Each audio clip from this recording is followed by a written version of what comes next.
প্রশাসন, গণমাধ্যম নিয়ন্ত্রণ ও ভারতের ওপর ভর করে কেউ কেউ ক্ষমতায় যেতে চায় বলে অভিযোগ করেছেন এনসিপি নেতা হাসনাত আব্দুল্লাহ। মঙ্গলবার আন্তর্জাতিক অপরাধ ট্রাইব্যুনালে সাক্ষ্য দেওয়ার পর এমন মন্তব্য করেন তিনি। আর জবানবন্দিতে বলেছেন, ক্ষমতায় থাকাকালে মিলিটারি, গণমাধ্যম ও বিচার বিভাগকে একচ্ছত্রভাবে নিয়ন্ত্রণ করতেন শেখ হাসিনা। এদিকে গুমের একটি মামলায় অভিযোগ গঠনের জন্য 14 ডিসেম্বর দিন ঠিক করেছেন ট্রাইব্যুনাল। মাইনুল মারুফের প্রতিবেদন। জুলাই অভ্যুত্থানের প্রথম শহীদ আবু সাইদ হত্যা মামলায় সকালে আন্তর্জাতিক অপরাধ ট্রাইব্যুনালে সাক্ষ্য দিতে আসেন হাসনাত আব্দুল্লাহ। মা, পিম্পল 5 দিনেই চলে যাবে। যাবে না মা। যাবে। নিমের 5 অংশের পাওয়ারে 5 দিনেই দূর হবে পিম্পল। হিমালয়া পিউরিফাইং নিম ফেস ওয়াশ। 11টার দিকে শুরু হয় সাক্ষ্য গ্রহণ। জবানবন্দিতে জুলাই আন্দোলনের প্রেক্ষাপট, আইনশৃঙ্খলা বাহিনী, আওয়ামী লীগ ও ছাত্রলীগের নৃশংসতার বর্ণনা তুলে ধরেন হাসনাত। পরে তিনি বলেন, এই হত্যা মামলায় জড়িতদের কঠোর শাস্তি দিতে হবে।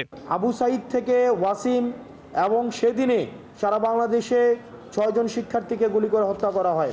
যত আনজাস্টিফাইড অর্ডার আছে, এই অর্ডারগুলো যারা বাস্তবায়ন করেছে শুধুমাত্র পোস্টিং প্রমোশনের জন্য, প্রত্যেকটা সংস্থার মধ্যে এমন ছিল। আমরা আসলে তাদের বিচার চাচ্ছি। তিনি আরো বলেন, প্রশাসন, গণমাধ্যম নিয়ন্ত্রণ করে এবং ভারতের সমর্থন নিয়ে কেউ কেউ ক্ষমতায় যেতে চায়, তবে এনসিপি শুধুই জনগণের উপর নির্ভর করে।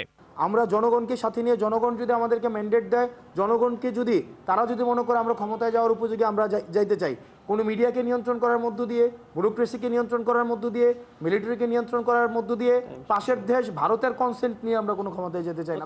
এদিন ট্রাইব্যুনাল একে আওয়ামী লীগের আমলে জেআইসি সেলে গুম করে নির্যাতনের মামলায় হাজির করা হয় গ্রেপ্তার 3 সেনা কর্মকর্তাকে। শেখ হাসিনা ও সেনা কর্মকর্তা সহ 13 জনের পক্ষে ও বিপক্ষে শুনানি করেন আইনজীবীরা। এই মামলায় অভিযোগ গঠনের জন্য 14 ডিসেম্বর দিন ঠিক করেছেন ট্রাইব্যুনাল। যে সময়ে victim mister brigadier general Azmi এবং মাইকেল চাকমাকে অপহরণ করে গুম করে রাখা হয়, সেই সময়ে এই 2 জনের সহ মিস্টার সরওয়ার হোসেন 3 জনে ওই ডিজিএফে কর্মরত ছিলেন না, অর্থাৎ তাদের পোস্টিং হয় নাই। আমরা আমাদের সাক্ষ্য প্রমাণ থেকে একটি ডকুমেন্ট কেবল দেখিয়েছি, যেই ডকুমেন্টে ডিজিএফআই স্পষ্টভাবে বলে দিয়েছেন তাদের সরকারি চিঠির মাধ্যমে যে জয়েন্ট ইন্টারোগেশন সেন্টার বা জেআইসি নামে যে প্রতিষ্ঠানটা ছিল, এটি ডিজিএফআইয়ের একটি বিশেষ ব্যুরো, যেটা হচ্ছে CTIB, counter terrorism intelligence bureau. এই ব্যুরোর অধীনে পরিচালিত একটি সংগঠন, একটি স্থাপনা, এবং এই স্থাপনার পরিচালনার দায়িত্বে যারা ছিলেন তাদেরকেই এই মামলায় আসামি হিসেবে নিয়ে আসা হয়েছে। এই মামলায় আসামিদের বিরুদ্ধে 2015 সালের 22 অক্টোবর থেকে 2024 সালের আগস্ট পর্যন্ত 26 জনকে গুম করার অভিযোগ আনা হয়েছে। মাইনুল মারুফ, 71, ঢাকা।